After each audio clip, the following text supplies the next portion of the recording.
Les filles, des fois, vous avez des résultats, mais parfois, il y a plusieurs causes qui font que le chiffre sur la balance ne bouge pas. Et une parmi elles peut être la rétention d'eau.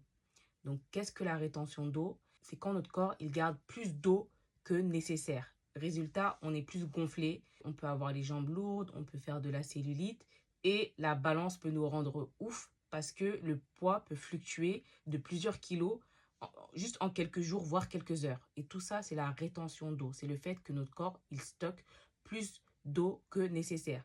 Donc, je vous rassure, même si vous faites les choses bien, ça ne veut pas dire que vous prenez du gras ou que vous ne perdez pas de poids. C'est juste qu'il y a d'autres facteurs comme la rétention d'eau. Donc, 5 comportements qui font que notre corps peut faire de la rétention d'eau.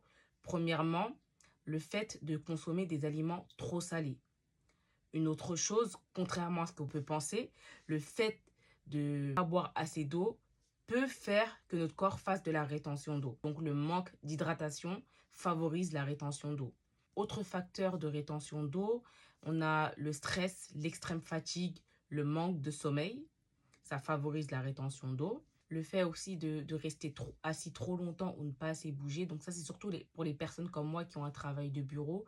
Essayez de vous lever plusieurs fois dans la journée pour rester en mouvement. Et un autre facteur qui concerne principalement les femmes, c'est le fameux cycle menstruel. Oui, mesdames, pendant nos règles, on peut faire de la rétention d'eau.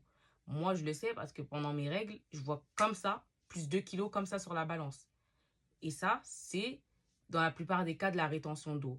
Mais ce poids-là, à la fin de mes règles, il part. C'est souvent de la rétention d'eau. Maintenant, 5 conseils pour réduire la rétention d'eau naturellement. Première chose, boire beaucoup d'eau parce qu'un corps bien hydraté retient moins d'eau, contrairement à ce qu'on peut penser. Deuxième chose, essayez de consommer plus d'aliments drainants comme l'ananas, la concombre, l'asperge ou le thé vert. Troisième chose, bougez plus, marchez plus. Il faut drainer votre corps, donc étirez-vous, restez en mouvement, essayez de vous lever plusieurs fois dans la journée. Ça va vous aider à lutter contre la rétention d'eau.